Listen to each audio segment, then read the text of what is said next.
58 Look at that. minutes. We're laughing from the get-go. So it's a great privilege to welcome to the Good Listening To podcast, Clearing today, a man who I can only describe as being a beautiful lyrical man. I've been really enjoying researching up to today to bring the lovely Paul Dodgson here into the Good Listening To podcast, Clearing.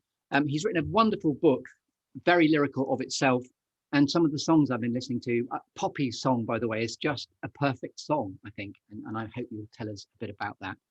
But the Good Listening To podcast is the place where all good stories come to be told and all good questions come to be asked. And I'm the, I suppose, author and curator of this very exciting, energetic space called The Clearing. And so Paul Dodgson, who is a writer, a life writer. When I read that, I thought that's quite interesting, because when you think of life art, is whether or not we do it naked or not. I'm sure you don't always feel the need to write naked, but I'm sure you have. We'll so go yes, into that later, yeah. So yes, you're really welcome, and you're beautifully lyrical. I just want to share with you some of the lyrics later on that I saw that really caught my heart in working up to bringing you into the place today. But anyway, Paul Dodgson, welcome. How are you? What's your story of the day? So thank you very much indeed. It's lovely to be here. And I suppose if I'm thinking of my story of the day, it is actually, do you know what it is? It's the story of the day is I was thinking about when we first met. Okay. And I bet you don't remember. Can you remember when we first met? Well, you've been on my awareness radar for many years, and we have many people in common. We've got Kate Cross, who Yes. I met way back when at the beginning of my career. And in fact, even this morning, reading about that as I was flicking through your book, it reminded me that there's another actor that has just recently said yes, and he was around about the same time. There's all these connections. It's an actor called Colin Hurley, but anyway, there are lots of connections. But I think I've known you for about 20 years. You have, yeah. It's actually longer than that. And in fact, I looked it up because I can remember the occasion. We were both auditioned for a radio production of Cider with Rosie. Wow. In 1998, in the same room by a producer called Viv Beebe, yes. who produced and directed that series. And we were both asked to read for the same part. We both ended up in it, because I've just looked this up. And yeah. I played the vicar, and I think you played various other parts. Yes. And interestingly, this was 1998, and it's about to be repeated on Radio 4 Extra in March. Yeah. And Viv Beebe is that other connection, because you subsequently went on to produce Poetry Please, didn't you? Yes, I did. Yes, that's right. I was a producer there anyway, and I started to. I'd sort of begun acting, and then ended up producing, and so I was kind of creeping back into acting again. Okay, I like that expression, creeping back. And by the way, what's so wonderful about your book, On the Road Not Taken, obviously it has resonances of, I'm assuming, the road less traveled might be where you're going slightly. But I so love. Have you heard of something called desire lines, by the way? No, I haven't.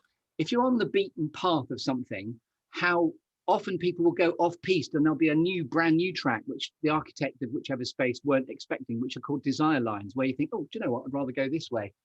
And desire lines are a really nice path. So what's lovely about your book is that I was really struck with the fact there's a journey to authenticity, how you delayed coming to the clearing, if you like, of what you really wanted to do by almost 40 years. Yes. But as we know, your desire lines to have gone somewhere else are not a waste of life. They're just different choices. So it's really profound because of all the notions of sliding door moments in our life. And even in your book, you tell a beautiful story about a moment when you're about to, in a hotel in New York, go to bed. But instead, as the lift is about to open, you clock somebody who raises a glass to you in a bar. And then, maybe you're going to tell us about this, but that results in a most spontaneous and beautiful evening. Yes. And I end up singing Fairy Tale of New York in a bar in Greenwich Village. Yes. Yeah. So listen, there's lots to talk about, but I really want you to just take this wherever you want to. So I'm going to take you through the normal route map, as I've started to discover is the best way to do this. So we'll talk about a clearing first of all, then we'll talk about the tree within your clearing. We'll shake your tree. There'll be alchemy, gold, and then there'll be a cake with a cherry on the top as well at the end. So if people don't have a reference to you, I know there's a clue to you because you often walk with a guitar over your shoulder. Yes. Even your book has that, if I showed up to the screen as well, that lovely sort of quintessential musician iconography. So if people don't have reference for you, but they just meet you, like this chap in the hotel lobby in New York might meet you. When people ask you that rather clunky question, hello, you look interesting, what do you do? What's your favorite way of answering that? Well, probably the most accurate thing I could say would be a story engineer. But that's not really an accepted profession yet. But what by that I mean, I kind of work on stories, and I have done throughout my professional life, as a radio producer, as a teacher, as a script writing and writing mentor, and as a writer myself of scripts, of screenplays, and now this book. So all and of course music in the form of songs, both in the theatre and also in songs that I just write for myself and put out into the world. So it's all of those things. And if I wanted to find an umbrella term, I think it would be story engineer. That's so beautifully put. I've never heard anyone, it makes such profound sense, and I've never heard anyone say it like that. So, you know, you should copyright that. You are a story engineer. I just adore that. That's wonderful. And indeed, you know, again, your book, please talk about it as much as you want. Yes. It's full of, it's brilliant to flick through, by the way. You know, I've just found all sorts of magical moments. So anyway, that is now time to bring you into a place called the Clearing. So what is a clearing like for you? So where do you go, Paul Dodgson, to get clutter-free, innovative, and able to think? Well, I think to start with, I would say I am very cluttered. I'm naturally very cluttered. As I'm talking to you now, and I'm trying to talk in a straight line about the clearing, there are 100 other things coming in, and I could so easily digress and talk about something else completely, and actually not tell a very well engineered story at all. And that is the way my mind is. And so I find it very difficult to concentrate. I always have done. It became apparent round about A-level time when you start needing to concentrate for long periods of time. I found it difficult. I did a degree. I found that difficult. I'm amazed I've ever done anything at all. But, but you've done many, many things. I have ended up doing a lot of different things. Yeah, a jack of all trades. But what the clearing is for me now, I have discovered, is running. I run, and when I get up in the morning, my mind is all over the place. I'm a mess of half-constructed thoughts, and I go running. I go running 6 days a week. I go out and I force myself out. So that my mind is saying, "Don't bother. Stay at home. Pour yourself a cup of coffee. Just go upstairs. Just have a little look on the internet." And I have to force myself out of the door, and I run. And within half an hour, I'm out of the woods and I'm in the clearing, and it's just the most wonderful thing, and it stays with me to a certain extent all day. Beautiful stuff. I also, have you heard that expression, life is a wicked mess? I love the fact that as a story engineer, your head is just full of clutter, but running gets it out of your head and into it is amazing. And how I discovered this was, you know, occasionally I'd run, and in my 30s, I think, and I'd feel afterwards, I'd feel profoundly different. And I think that's interesting. And then there was a point where I read a review of a book called What I Talk About When I Talk About Running, by the Japanese novelist Haruki Murakami. And he wrote this quite slim little memoir, really, about running and writing, and the connection between the two, and how writing a novel or a long book is like running a marathon. And when I read this book, it just made sense. Now, the interesting thing was that the review that I read, it was in the Independent newspaper, and it was written by Alistair Campbell, the Tony Blair's director of communications and spin doctor in chief. And he had suffered, I think he certainly, have suffered from depression at various points in my life, and he has too. And I know that running is part of his strategy. And it kind of all made sense. And I remember I was working at Salisbury Playhouse just after as I was reading this book, and I was it was a tech week in a theatre. And I was involved in from 10 o'clock in the morning till 10 o'clock at night, not moving very much. And so instead of just getting up, having breakfast and going in, I'd go out for a run every day that week, first of all around the water meadows. And the difference was so profound, I couldn't believe it. And I didn't start running every day at that point. It kind of took a little while to get to that stage. And but the effect is profound, and it's extraordinary, and it settles everything down. And then some years later, I was running an event at a literary festival down in Cornwall, in a little Cornish village, and I got up early in the morning, and I thought I would go for a run before my event. And there was a man in the distance I could see. I didn't know where I was, a very hilly place by the coast. And so I thought I'd follow this man. And so I followed him, and he went out through the lanes and round and back. And as I drew back into the town, I caught up with him, and it was Alistair Campbell. Oh. He was so down speaking. So I was able to say to him, "I'm running because of you." Good grief. And by the way, as you were speaking about Alistair Campbell, I remember about, I read about his depression and how he would, in your monsters of distraction, getting you to go upstairs or have another coffee rather than running. I remember a story about him walking down a corridor in his house, wherever it was, and his instinctive decision to open his curtains or not would inform him subliminally about whether his depression, if he was feeling dark, was going to take over. If he could just open the curtains, it means that he was in the day. Yes. But that's so extraordinary that he is your inspirer, and then you find yourself running alongside him. Yeah, amazing. And the chaos that you've experienced in your mind, it sounds to me, as a story engineer, you've got lots of desire lines going on in your head, is what I think. Yeah, absolutely. I mean, when I was young, when I was at school and people would say, "What do you want to be when you grow up?" I could never settle on any one thing. And so what actually has happened is that I haven't settled on one thing. It's lots of different things, but there is a common root. But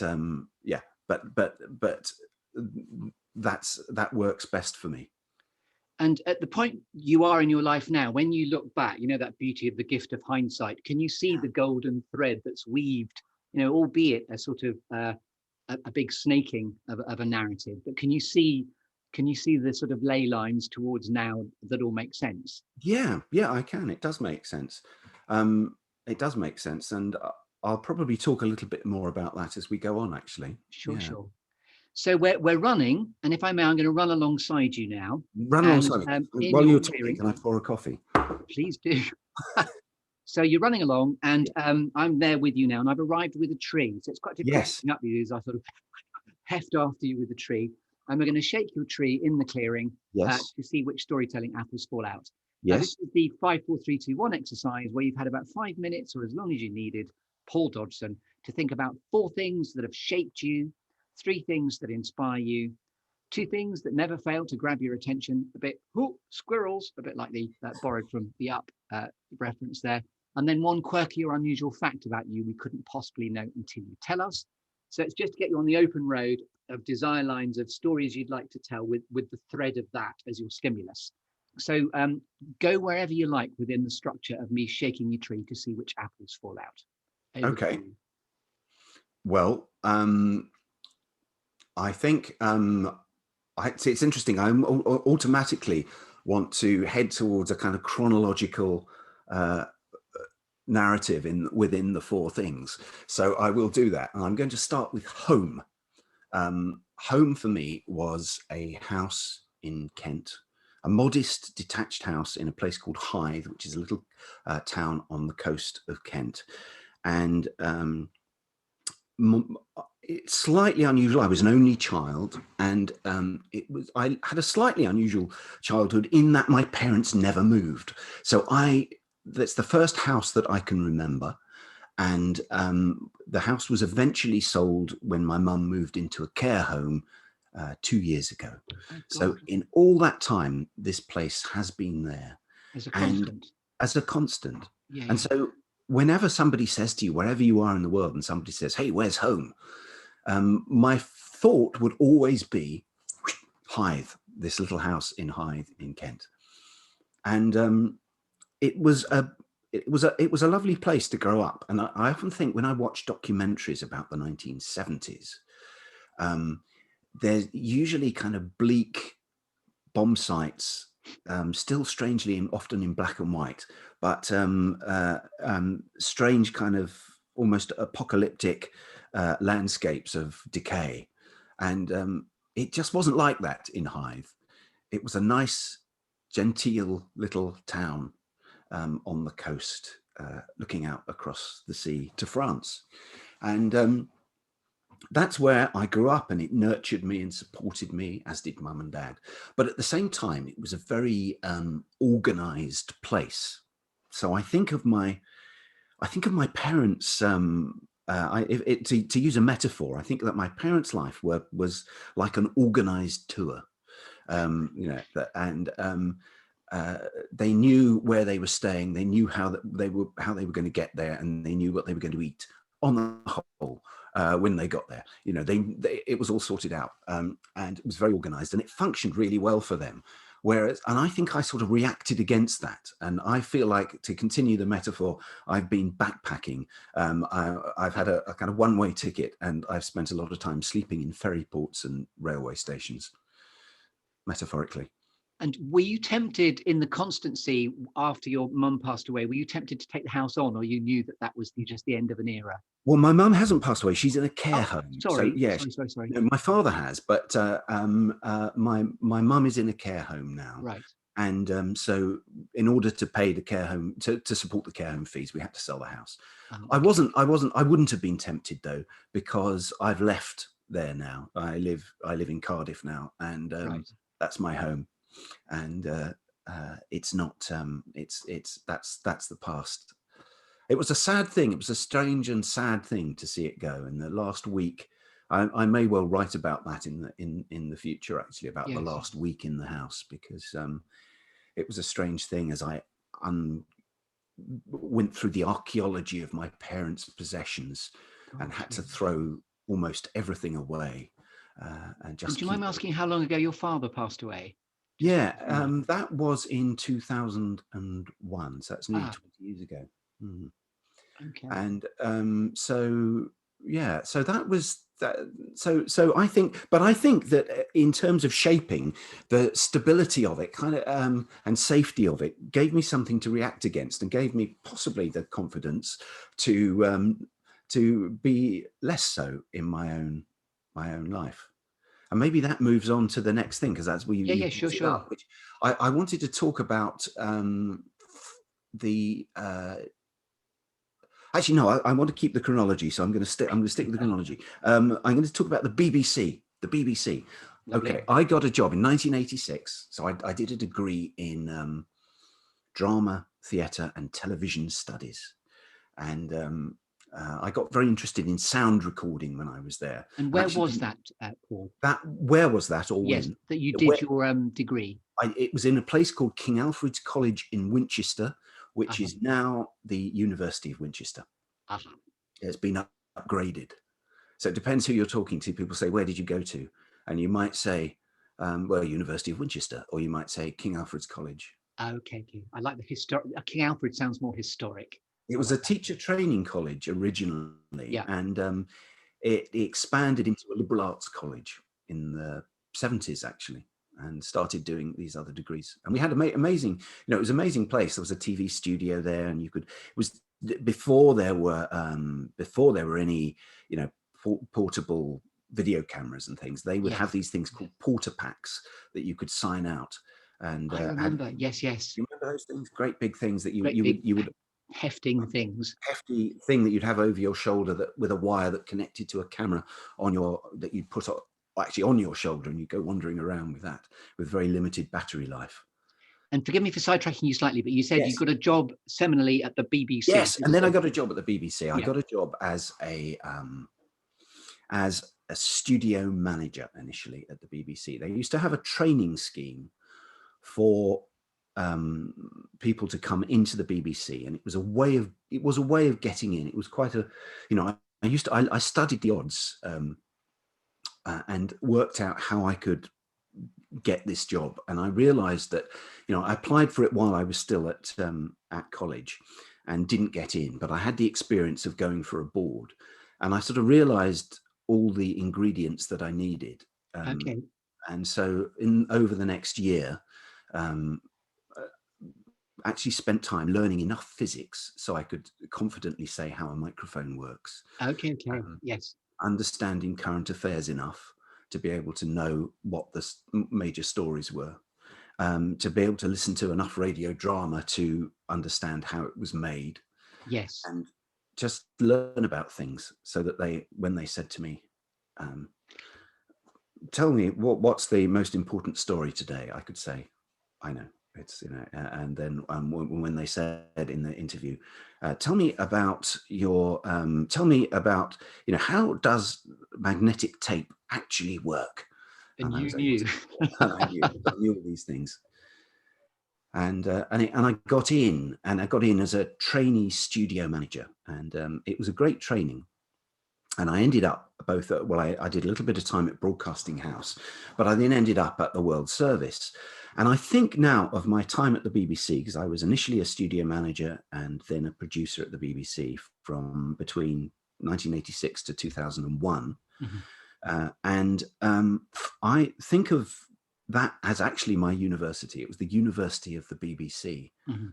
And I learnt so much through my encounters with the people that I met.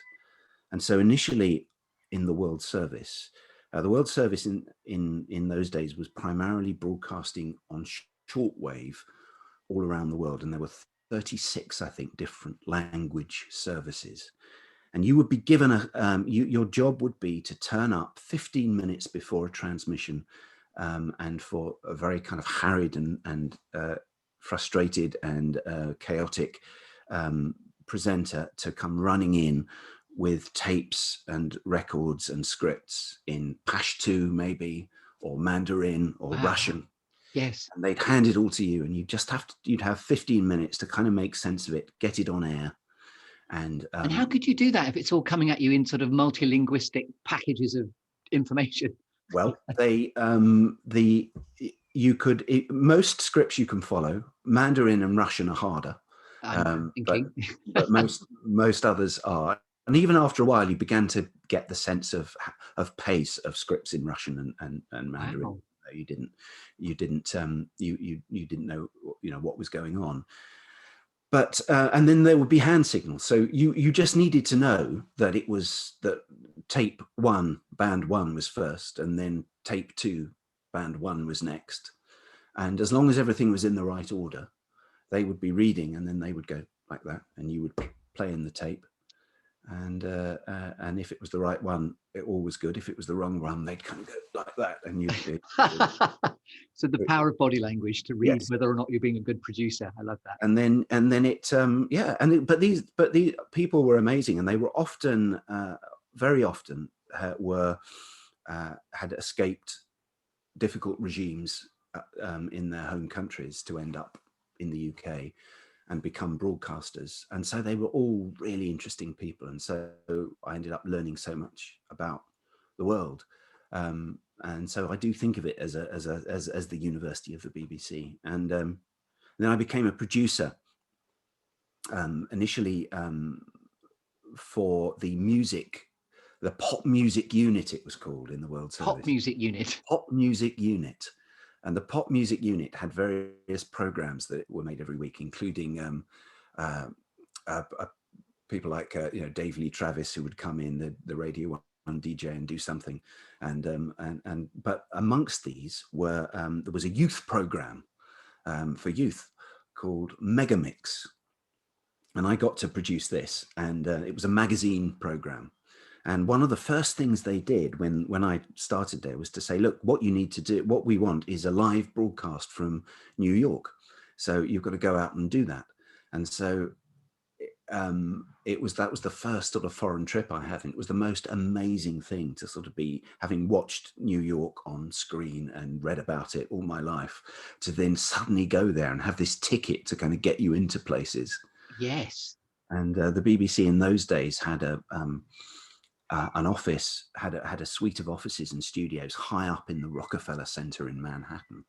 And Oh, so how lovely. you'd walk in through the door and there'd be this sort of Manhattan skyscape behind you, and you'd really feel like you were Being something. from the UK as well, and the sort of love the American stereotypically have of the British, I'm from the Mm. BBC, and then you're in Manhattan. That's fantastic. It was interesting, yeah. But then to bring it down to earth, we put this program together, and it went out live, and it was a fairly amazing experience. And it was, you knew that a phenomenal amount of people were listening to it, millions of people around the world on shortwave in Nigeria and in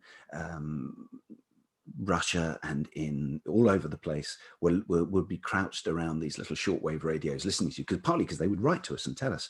And anyway, we finished this program and we were on a real high, and we went down to a cocktail bar over the road. It was a Monday night and it was completely empty. And the presenter went up to the bar and said, "We want to have 2 cocktails because we've just broadcast to 50 million people." And the barman just kind of looked at us and says, "Is that so?" What more need he say? Just right. Yes, and brilliant. And you're so enabling other people's work during all this time. And I know, because of the book On the Road Not Taken, somewhere in your narrative, you're also wanting to be a musician. That's sort of something you Yes, started absolutely. out to do. Yeah. So the thing about being a producer is, and I was a producer in the World Service, and then I came to Bristol to work on a program there. That's what brought me to Bristol in 1991, to work and I ended up working on various programs, drama, documentaries, literary programs, all kinds of things. And what you're doing is enabling somebody else's creativity, essentially. Yes. And often what I would find is, particularly working with quite well-known people, and making one-off programs with them, documentary type programs, creative documentaries, that they would be very chaotic and would be firing off all over the place. And your job would be to rein it in and to make a story out of this chaos. Mm-hmm. And I'd been doing this for quite a long time, and I just wanted to do it myself. And so, eventually I did. And there's a delicious irony in that as well, because at the very beginning you were talking about how you feel that you're very chaotic within your own mindscape. Yes. In a good way. So very creative and lots of desire lines firing off different places and tangents. And yet you then had to make a job out of trying to contain other people's chaos or creativity. Yeah, it is. It's true. It is true. And I think I'm quite good at just going to work, actually, and having a job to do. I think I'm quite good at that. I think it's particularly when I'm on my own, that everything comes shooting in. I'm quite good when in the good old days when we used to catch trains to go to places, and Yes. I'd have an hour on the train. I could actually say, "Oh, I've got an hour on the train. That gives me enough time to write the notes on this script." Yes, to gather your thoughts. Gather my thoughts, or just to actually do a piece of work. Your train of thought. See what I did there? But, You're on a train.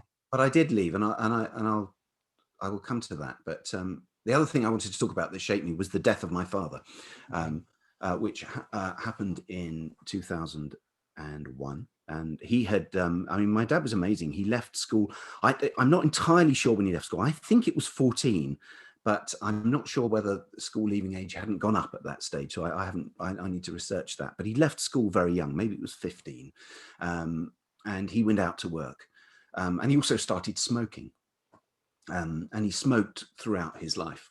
And he was amazing. He was an engineer of things, of tool maker, actually. And he would work with, and he gradually became more and more successful within the company he was working for. He was promoted, and he got higher up in the company and he ended up as a company director. I discovered that he was actually going to night school right into his 30s to get qualifications. So, it's a very, very different world to the one Yes. that I grew up in. And he was always the voice of reason, and I could always phone him up. And I can remember when I said to him, I wanted to be a writer, he said, yes, but what are you going to write? And that was him. He could, if he had a decision to make, he could write a list of the advantages and the disadvantages, and he could make a decision based on the list, because it So would be based clear. on logic and constancy, because you said they were very still in their life and very pragmatic and planned. Yes. You mentioned Yeah, they that's what always it knew felt what to eat, so very regimented in a way. Yeah. And he was very logical and liked things that were logical and understood them. But he had smoked, and he smoked. Yeah, I think he didn't stop until he was about 65. So by the time, it perhaps wasn't a surprise when one day there was a phone call to say that there'd been he'd had an X-ray and there was a shadow on his lung, and he had lung cancer, and he was operated on, but it was slightly too late, and he died. So within quite a short space of time, he'd been part of us. He'd been in my house in the outside Bristol, where I was living at the time, putting up a climbing frame for my daughter, to not being there anymore.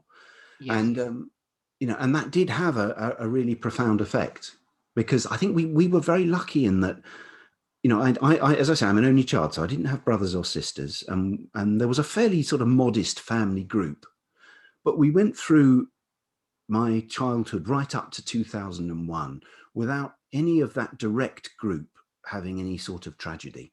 Okay. Yes. And then my father died, and then within 10 years, that whole with the exception of my mum, everybody had gone from that generation. So And how old were you in 2001? Because it's a really interesting moment of I suppose, having to be a grown up from 2001, probably, even though you're a parent at the time as well. well, I was 38. I felt I was just 39. I was at 39 2 days before he died. Uh-huh. And so it was a very strange time. And it's no surprise now when I look back on it that within a year I'd left my job. My marriage to the mother of my Poppy and Fred, my children, had ended. I'd also been through another kind of episode of depression, and I'd gone hurtling down another road. It's not a surprise, and I think it does.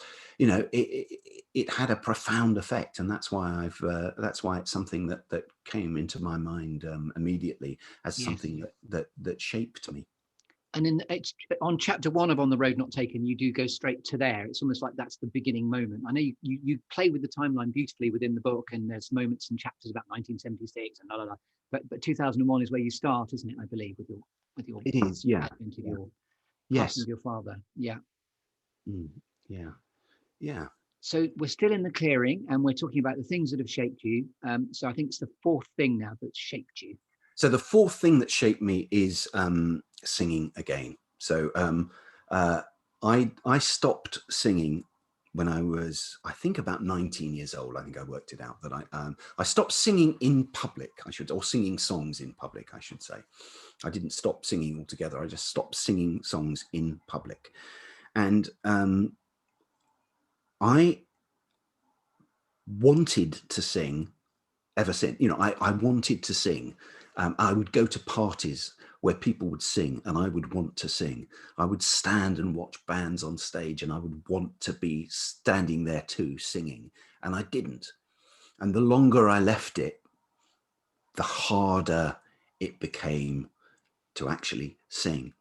And I wrote songs for I've written songs for other singers to sing that have ended up on records. I've written a lot for of lyrics and music for theatrical productions, and I would kind of apologize for my voice and say this is the song, and croak it out to the actors, and be apologetic. And I never actually had the confidence to stand and sing myself. And partly I think that songs are a way of explaining the world. It's songs I particularly love, and I think they are a way of explaining the world. And for me, it's a wonderful way of understanding things is through songs and music. And I wanted to be, as well as being on the receiving end of that, I wanted to be giving it out, and I wasn't. And I always thought I'd do it tomorrow. I thought, that's fine, I'll do it tomorrow. You know, I'd been in bands when I was young. We'd had a lovely kind of life in Kent with our band, the Entangled Network, and we got to the point where we split up when I had to do my A levels, and I hadn't found my way back to actually performing live again.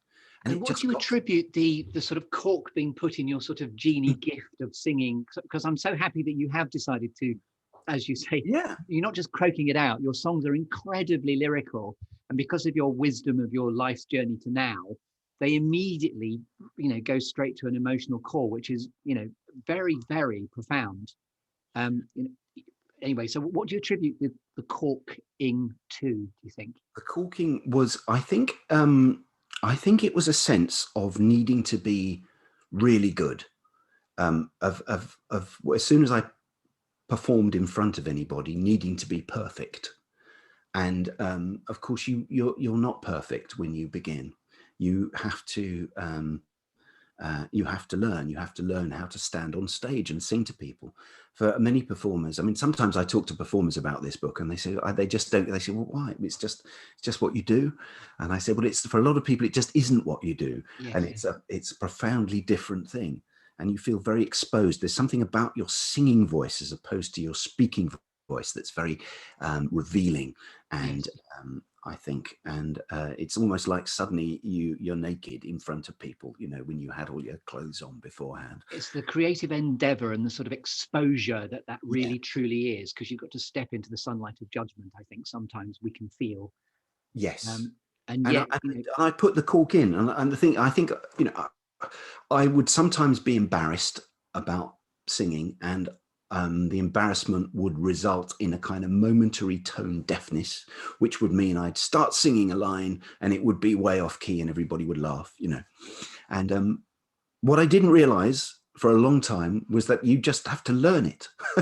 You can just learn it, and then you can sing in tune. It's just a matter of practice. yes, I sort of thought you either had it or you didn't. And there was this sense that you either had a good voice or you didn't have a good voice. And once I decided that I didn't have a good voice, the cork went in the bottle.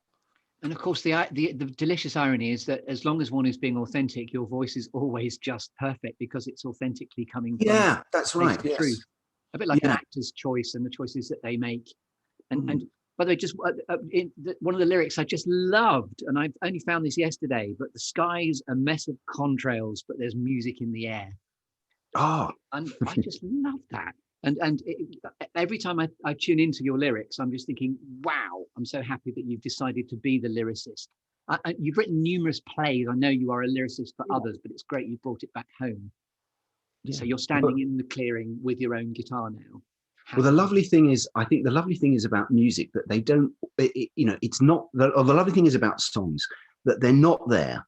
Nothing's there. And sometimes you have to go to work at it. Jason Isbell, the American singer-songwriter, says, plumbers don't get plumber's block.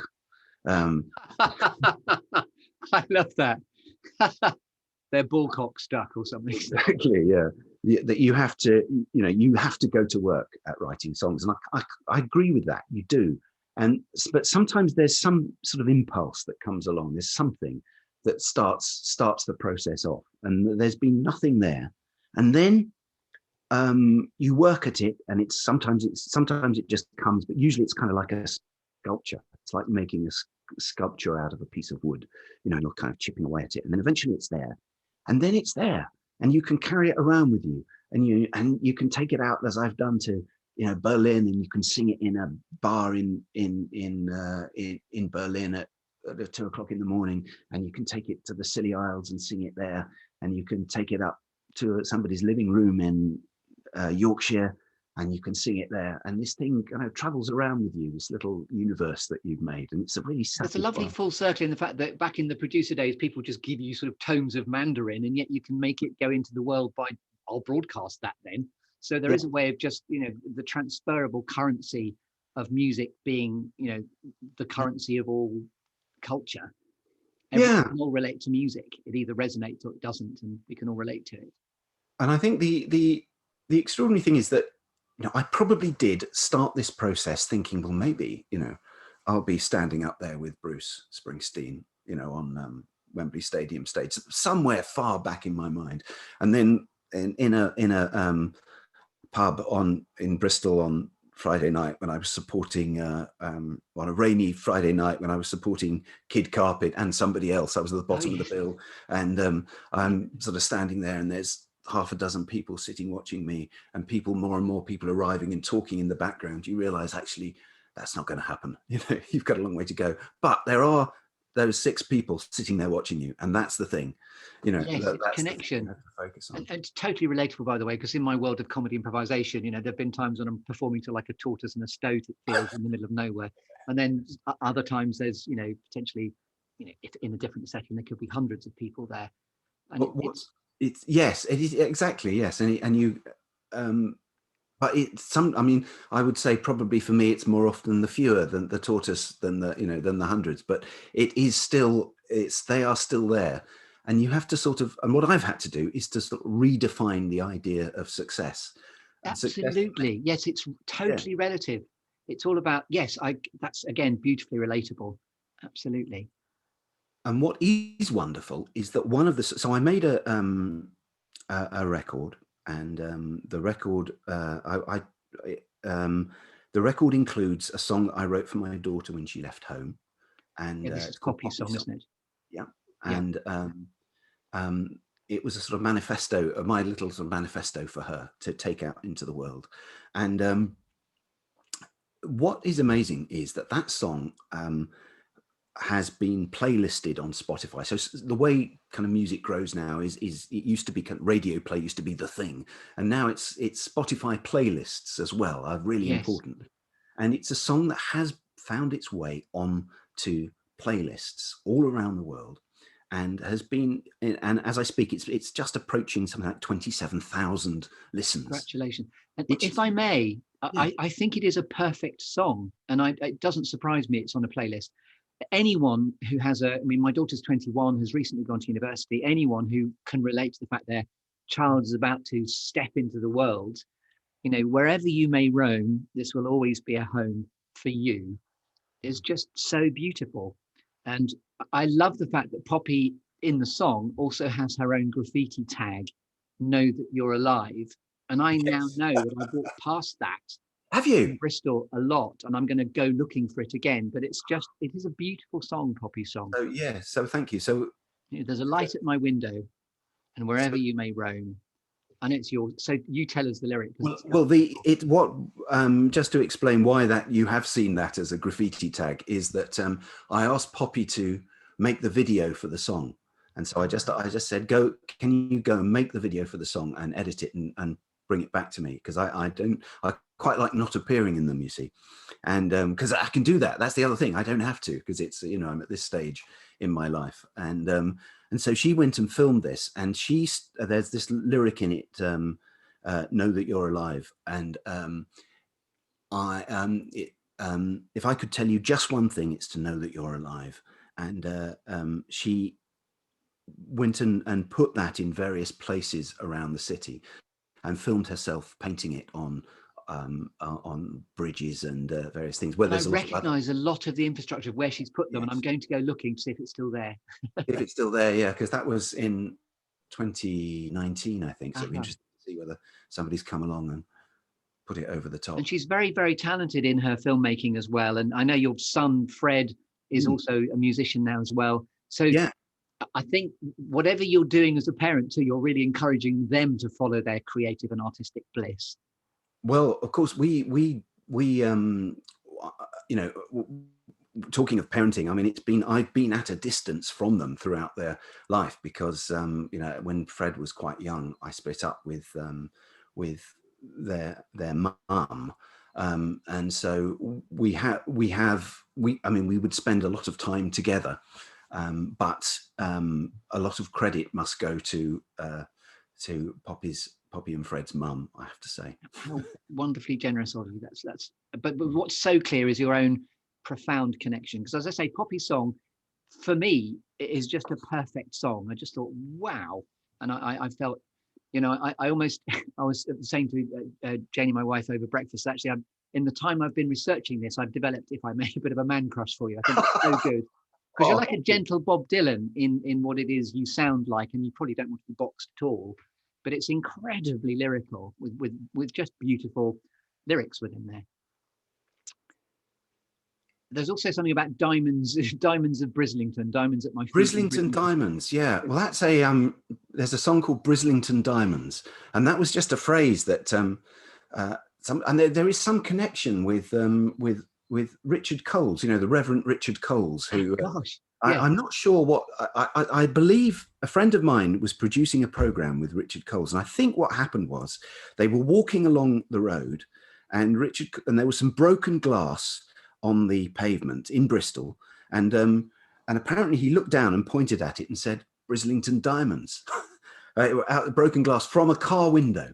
Do you know what's so extraordinary in 5 Degrees of Separation? I thought about the Reverend Richard Coles this morning, thinking, gosh, I'd really like to be able to sort of send him the podcast just to see what he thinks about it. But it's just so extraordinary that Brislington Diamonds, that story. But also, yeah, I don't know whether I remember that, but I don't know whether I've remembered it correctly. But that's where it came from, the memory of that. And I love that broken glass in Brislington, because also I made a dark comic short film called Knock Knock, which was set in Brislington. Do you know, I've seen that? Yes, that's right. That's great. Yankee. Yes. And anyway, but that was someone almost crunching, as you say, through the Brislington diamonds to go and get their fix of the day, which is what the film is about in a sort of quirky way. Anyway, I love that. Beautiful stuff. And so now I think we've come to the 4 things that have shaped you. Yes. And now it's 3 things that inspire you. Yes. Okay. Okay. So I'm going to talk first of all about Laurie Lee, and I'm going to use Laurie Lee as a gateway into life writing.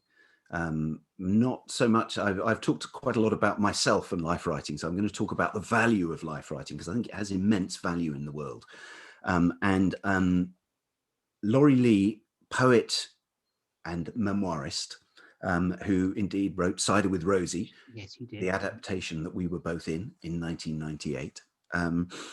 By the way, I know by heart the first, the opening of the book Cider with Rosie, because it struck me in a similar way. So I'm really intrigued to know. Well, I think the opening of Cider with Rosie, and also the next one, which was the next book he wrote, which was As I Walked Out One Midsummer Morning, that describes him leaving his home in the Cotswolds and walking initially to Southampton, because he'd never seen the sea, then going back to London and working as a labourer in London for 18 months or so, and then travelling across Spain with a violin on his back, and eventually getting caught up in the Spanish Civil War and being rescued from the beaches by the Royal Navy in the 1930s. I think he leaves in 1934, and both of those books, the first 2 pages, I think are perfect examples of how to tell life story, because they are full of movement, sensory detail, of showing, not telling, and yet at the same time are full of the context that you need to understand the bigger story. Beautifully put, by the way. I completely agree with all of that. And Laurie Lee is, when I read, particularly As I Walked Out One Midsummer Morning, which deals with him as he's 19 when he left home. So he's sort of 19, 20, 21 as he's moving across Spain. Some of the attitudes to race and objectification of women, are very much of products of another age. Mm-hmm. But nevertheless, the way he writes, the way he describes things is extraordinary. And he then went on to write a little essay about what he called autobiography, and life writing, memoir, autobiography are kind of interchangeable terms. And there is a sentence in this essay, which I keep on my wall, so I'm going to look up and find it now, which I think explains why it's so important. Autobiography can be the laying to rest of ghosts, as well as an ordering of the mind. But for me, it is also a celebration of living and an attempt to hoard its sensations. Oh, the only word is delicious. Thank you very much. Can you say it again? It's so delicious. Yeah, okay. So autobiography can be the laying to rest of ghosts, as well as an ordering of the mind. But for me, it is also a celebration of living and an attempt to hoard its sensations. Wow. And to this day, I still use the first paragraph of Cider with Rosie. I was set down from the carrier's cart at the age of 3. Yeah. I use that to get people to use texture and color in their voice, because it's so sense evoking and full of insects jumping about, and just taste of berries. It's just beautiful. And I use it in life writing classes. So I teach. So I suppose I'm going on to say that that I believe that life writing is a wonderful thing, and I believe it's a wonderful thing not just for lords and ladies, kings and queens. It is something for everybody. That everybody has everybody's life is an extraordinary thing and is worth documenting.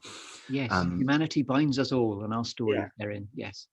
And one thing I put a little I received a book the other day called it's called North Facing Late Flowering, and it's by a man called Graham Clift, who I had the pleasure of mentoring just a few sessions over a few years, not any great time,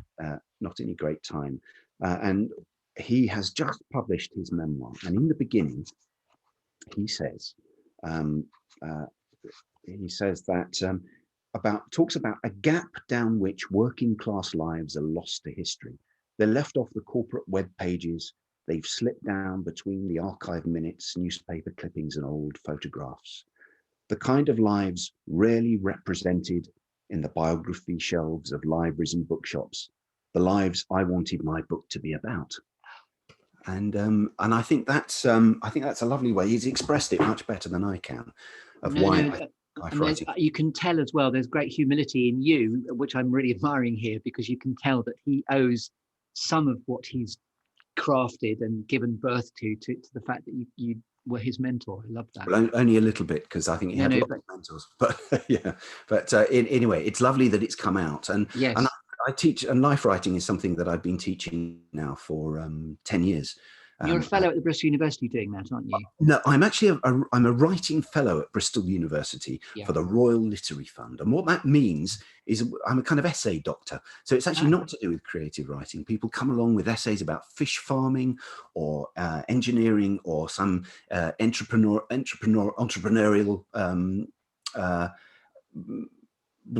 something or the other, and I don't. But again, coming round to you being a story engineer, it's just a lovely, and then the story engineering that happens in your songs as well is just, again, it is all coming clear as to your journey to now. It's lovely. Yeah, thank you. So that's number one. So that was a kind of gateway into life writing. I'm going to talk about my children, actually, because my children inspire me. That my daughter is now 25 and my son is 21, and they are inspirational. My daughter has become a musician herself. She learnt to play the drums I think it was about this time of year in 2017. I took her and her friend into a studio in Waterloo to produce a demo of a song that they'd made together, with Poppy playing the drums and Yasmin singing and playing the electric guitar. And since then, They have become a band called Grandma's House, who now have management, and who released a single last week that was played on Radio 1 and twice on Six Music on the first day alone, and sort of has had thousands of views and listens within the first few days, which is amazing. And it's a real inspiration to sort of see them take up this idea and pursue it. And I absolutely love that.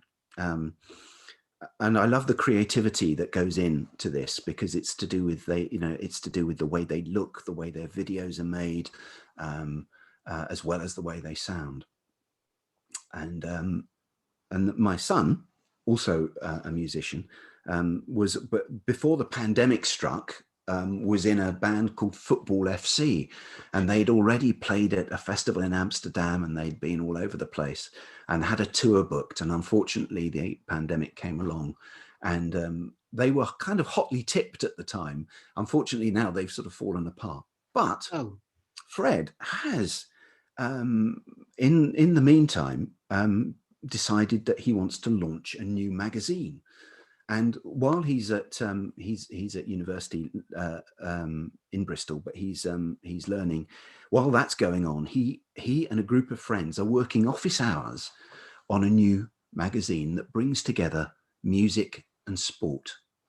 And what's rather lovely about that is that I think I did give him music. I think music did come from me, because I had when I was living in Bristol, I had a studio and in my garden, and whenever they came to stay, we'd go down into the studio and make a noise.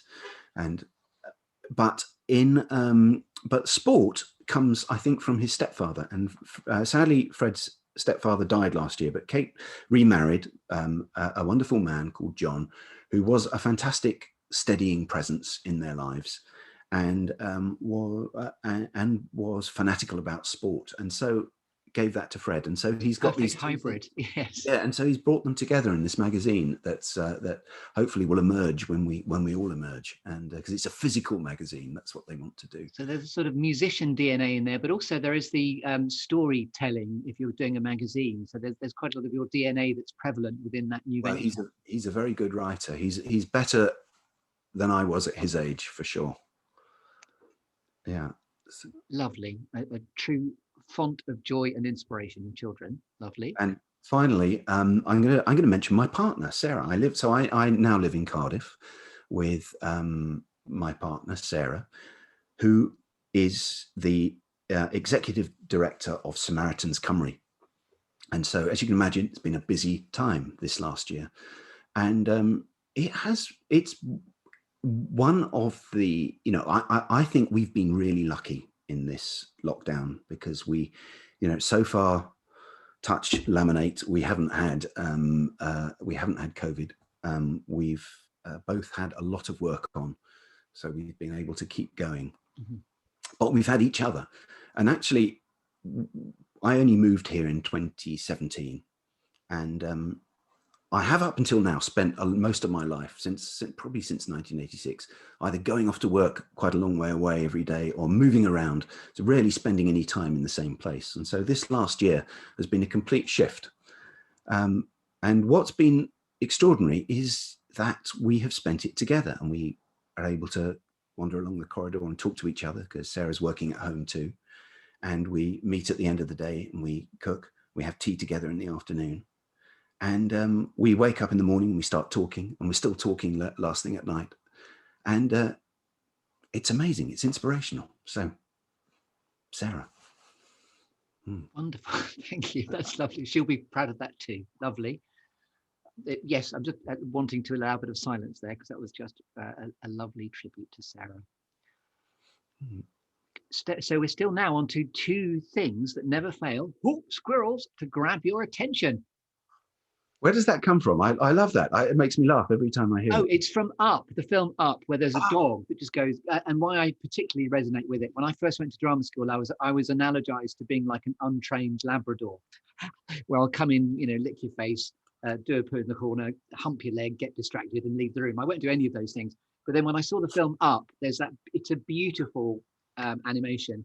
and there's just a dog that keeps going, oh, squirrels, and then it's just constantly distracted. So, so I too have a chaotic, frenetic brain, which I relate to in your own description of your own mindscape. And so for me, it's things like table tennis tables that never fail to grab my attention. So anyway, what never fails to grab Paul Dodgson's attention? Okay, well, I'm going to say Laura Marling as a gateway into music. And I say Laura Marling because she was the last person that we sort of saw live sitting here, because there was actually was a recording of a live stream that was broadcast a few weeks ago, and we sat on Sunday night and watched it.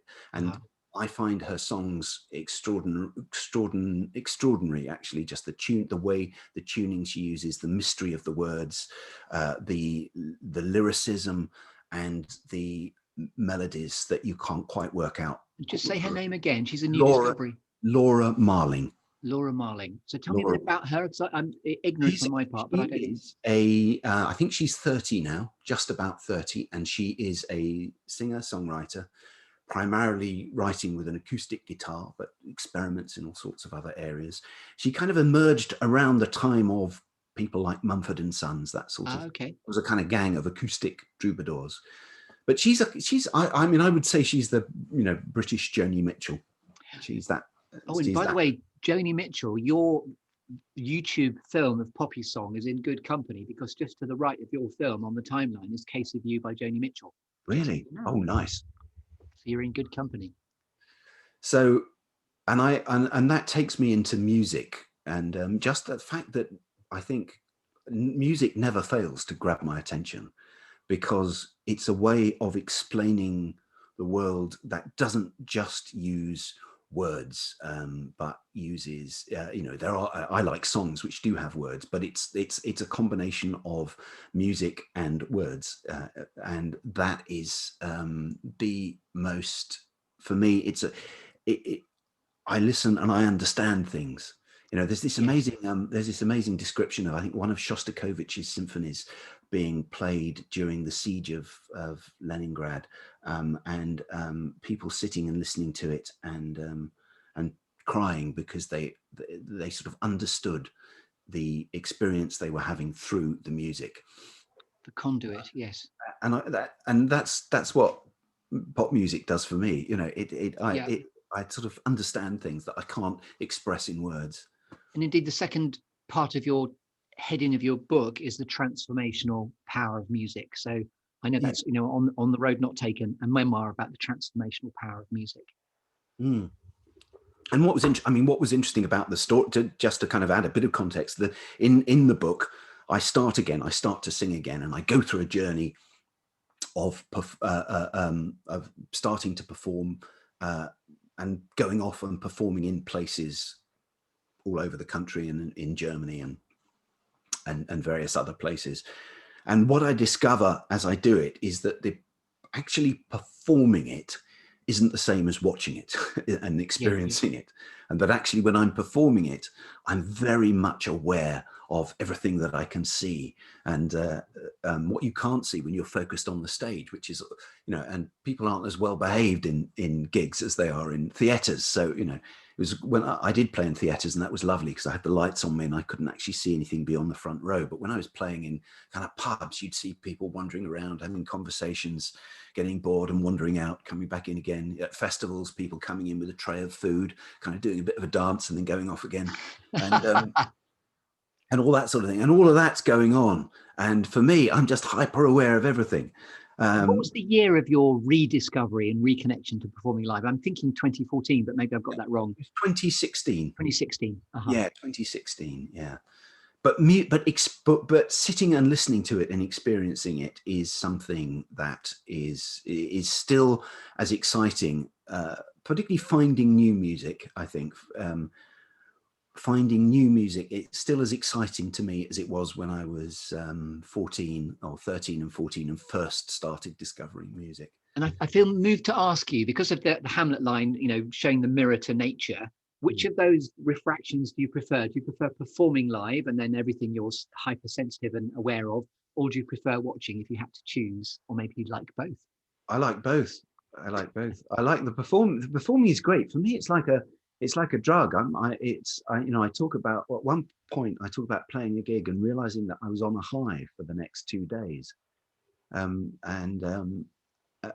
it's a sort of hyper vigilance, hyper awareness of everything, and it's quite a struggle. I have to practice really hard. Some people just play, and for me to be able to get to the standard where I can play for nearly 2 hours a night, Yeah. it's a lot of. I have to practice. Probably for 2 hours every And day. Paul, it really does sound like a gift to yourself, the fact you've found it again and you've rediscovered it. And that's, it's in talking to you, I totally understand the extra depth, to the title of On the Road Not Taken. And then now you're back to you're back Yes. on the path, having gone on lots of desire lines. Yeah, it is interesting, and to some extent, the desire is fulfilled. Whether or not I will go out again, I don't know yet. I'll see what happens when everything opens. On your website, there was a date being held, which is something like the 14th of March, but I didn't know whether that was a legacy date or was that. Oh, is that so? I must take that down. That was last year. So in fact, the story begins in Kent, in Hythe in Kent, and I talk about my school friend Fred a lot in the book, who I reconnected with as an adult, having not seen him for 35 years. And we start playing again. And he came here and he stayed in this house and played on my record. And we've played live together. And it was a wonderful thing. And we were going to go back to Kent and play in Hythe. And it was March the 14th last year. And it was an amazing night. A man, in fact, who happens to live next door to the care home where my mum lives, by strange coincidence, wrote to me when this story went out initially as a play on Radio 4. And he wrote to me because he heard the play and he liked it. And then he bought the book and he kept in touch with me. And it turned out he was living right next door to the care home where my mum is living. And he said, well, I'll promote a gig and you and Fred can come back and play.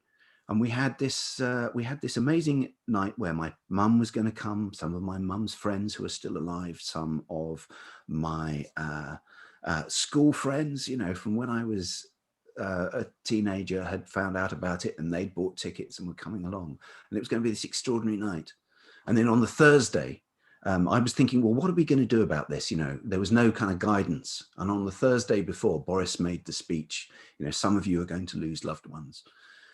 And I thought, I then had to travel to Brighton to meet Fred to rehearse, Fred, my school friend, not my son, to rehearse. I was going to ask, by the way, if your son's name was informed by your love way back when of Fred and your relationship. It was, yes, it was. By the way, not directly connected, but my son's called Stan because of my love of Stan Laurel. So now we have similar resonances of why we've derived our children's names. But yeah, and so I made the decision to pull out because I thought, there were a lot of older people coming, and there were people coming from London, and it was the 14th of March. There were still things going on that weekend, but I was before.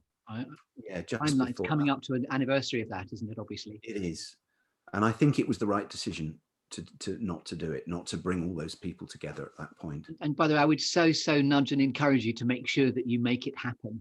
Because I will. We will do it. We will go back and do it once we can. And there's a lovely sort of psychology of influence called social proof. You're more likely to do it if you say it out loud. So can you say officially that you're going to do the gig, Paul? Okay, Chris, we are going to go back and play in Hythe. And what's Fred's full name? I know he's in the book. His name is Fred Gregory Davis. And he's a natural musician. He's extraordinarily talented. He'll hear things and play along with them straight away. He can sort of play in any key, and is able to. And what he plays the mandolin actually with the music, and he adds a texture to it. Because I tend to sort of I pick, but if I'm strumming, then I tend to be adding the kind of rhythmic energy to the songs. Yes. And then he adds a sort of texture, a delicate texture, which fuses together and makes it much better. And that, of course, is what happens when you collaborate. I really do wonder what he'd say about you in the band too, because you strike me as being someone who's just a natural great enabler of others. So whether you're a producer, whether you're just enabling others to be fantastic when they stand up to do it. So I know also in your album, which I'll show to the screen there, Oh, which is thank lovely. you. You're so kind to send me a copy of that too. Fire in the Darkness, and Fred's name's on the back as being the mandolin player. So it's again a very lovely instrument, a mandolin too. Yeah, it is. It is a lovely thing, and it adds a kind of counterpoint. That's what he's able to do to the melody. And And I always love the idea of a mandolin, even though it's not directly connected to the speech. But another favourite prologue to get people to be clear is the Romeo and Juliet prologue, I think. And I always think of a mandolin in the background of that. yes, Um, yeah, so we've now got the two things that have shaped you. I think we've done that. Now grab your attention. And yep. then now it's like one quirky or unusual fact about you we couldn't possibly know until you tell us. Okay. I had my first lesson in childcare from the man who introduced the phrase "sex and drugs and rock and roll" into the world, Ian Dury. Yeah, What? Wow. Your first lesson in childcare, did you say? yeah, yeah. Wow. Because by the way, did you see Ian Dury with Ian Glenn when they were in Bristol doing a production of Road, a really Oh beautiful. no, I didn't. I think that was before my time, actually. I think. Anyway, sorry, that just Yeah. triggered that memory because Ian Dury, I loved Ian Dury and the Blockheads and Yes. Sex and Drugs and Rock and Roll. Love that. So tell us the story of how did he give you a lesson in childcare? So what happened was that Ian and I was when I was a producer for Radio 4. One of the things I wanted to do was to try to bring more music onto the network, contemporary music, because at the time there was rather a dearth of it on Radio 4. And at this point, some performers like the Pet Shop Boys and Ian Dury, he was in his 50s, as was Neil Tennant from the Pet Shop Boys, people like that, who were intelligent, thinking people. And I thought they could, there are things they could be doing on Radio 4. They could be adding to the debate. And so Ian Dury was one of the people that I approached and started to do things with fairly regularly. Different programs, different things. And so we got to know each other through making programs. And the way it would happen is I would go up to his house in Hampstead and sit there in the afternoon, and we'd talk, and things would happen, and we would work it out, and then we'd meet in the studio to record it. And we had these rather lovely afternoons in the house. And he had recently remarried a much younger woman, and they had a child called Bill. And Bill was fairly sort of new in the world.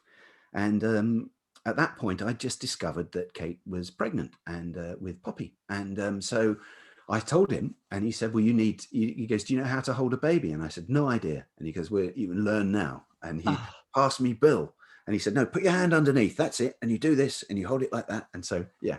So I learnt how to hold a baby from Ian Dury. Billericay Dicky taught Yeah. you to hold a baby. Also, the fact you lived in Hampstead, I would assume Billericay, but of course not. No, that's right. But so, how cool to say that you're a friend of Ian Dury. Fantastic. Well, I don't know about a friend. We worked together, and I could phone him up. But and we could talk about things. And sadly, he died. He was 57 when he died. He died of lung cancer too. And so no more. But are you connected to Bill still? No, I'm not at all. I mean, I don't know what happened to Bill. His other son, Baxter Dury, who's a son from his previous marriage, is a fully fledged performer and I've seen him live, who is pretty amazing. And he's sort of taken on Ian Dury's style, but it's a very contemporary way of being. And it's really worth listening to Baxter Dury. When you say he's a performer, you mean he's a performer. He's a musician. Musician. Yeah. Sorry, I was wondering which element of performance he'd gone into. He's a musician and a songwriter, and with a unique style. I mean, if you listen to it, you would probably say there's Ian Dury in there somewhere, but you might not know it's absolutely his dad. But he has the voice, he has the presence. It's he's fantastic. So, Paul Dodgson, we have successfully shaken your tree to see which apples fall out. That was beautiful. Now we stay in the clearing and we move away from the tree, and we're going to talk about alchemy and gold now. So when you are at purpose and in flow in your journey to now and what you're here to do, I've Yep. sometimes heard of it, by the way, in resonance with Brislington diamonds. It's called The Diamonds Beneath Our Feet. Yes. What is the Okay. alchemy in the gold that Paul Dodgson likes to bring to the world? You know, what's your purpose? Well, I think again I will use the umbrella term story engineer. But I would say it's not any one thing, because there are moments, you know, when, for example, when we recorded Poppy Song, I remember the moment when we recorded it live in one take. Not just one take, we did it repeatedly, but we did it live together, and we sat down in the studio, which happens to be just across the road from here, and we played it, and I remember the sound fusing, and it all feeling like one thing. So I didn't know where my playing stopped and his playing began. You know, it felt like one sound, and that felt like purpose. You know, that felt like an amazing thing at that moment. And then there are times when I'm writing and stuff surfaces, and you think, where has that come from? You know, it might be words, or it might be lyrics, but it surfaces, and there's something wonderful about that. There's something, you know, alchemical about that moment. Yes. When you get yourself to a place where stuff comes unbidden. And then finally, I'd say sitting when I've been running a life writing workshop with people, and we've started in the morning and we've been working through exercises, and then I've commissioned a piece of writing from everybody, and we sit round in the afternoon, and before everybody goes home, we listen to what people have written. And sitting there and listening to 10 extraordinary stories from people's lives is the most remarkable thing. And it feels like I've walked down a dark corridor and opened a door, and there's this amazing landscape beyond that suddenly everybody can see. And that's an amazing thing. And so that, I would say, that's those are the moments that of alchemy. Alchemy right there. What a beautiful interpretation of that question. Thank you. And now we arrive at the moment where I'm going to award you with a cake, Paul Dodgson, for blessing us with your presence here in the Good Listening To podcast Clearing. And the cake is, again, a beautiful idea that's open to interpretation. It's going to be beautiful in what you reply with, is what I mean. It can be, your cherry on the cake can be the best piece of advice you've ever been given. Yep. It could be what notes you'd give to your younger self, or it could be a favorite inspirational quote that's always pulled you towards your future. Mm-hmm. Or, and we can go here as well, what would you like your legacy to be? So, inspired by all the world's a stage and all the men and women merely players, you know, when all is said and done, how would you most like to be remembered?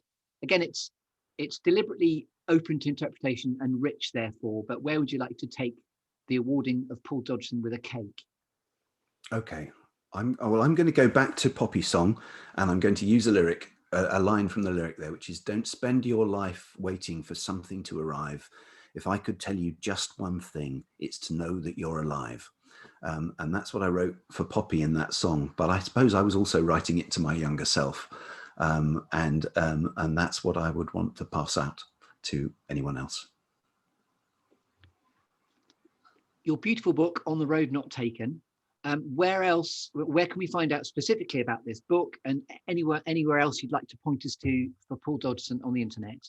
Okay, well, the book is available through all good bookshops and internet. Obviously, there aren't any bookshops at the moment; they're open, but you can buy it through all of the bookshops, traditional bookshops, as well as the online retailers. If you want to listen to my music, go to Spotify. You can have a CD if you write to me, but it's all online in all the streaming services, which is where things seem to be these days, and on YouTube.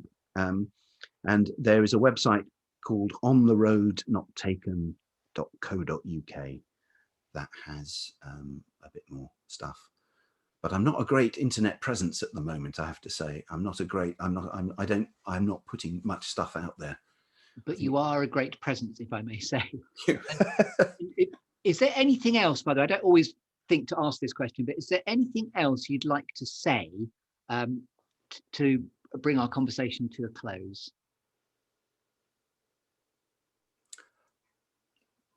No, I feel like I've come to the end. I suppose the yeah, I think I've enjoyed talking to you very much, and I feel like we're there. Me too. I was just really inquisitive to make sure I'd said enough about how brilliant I think the book is. But anyway, Paul Dodgson, thank you so much for. It's been a privilege actually gracing us with your presence here on the Good Listening To podcast. Thank you very much indeed. Good night.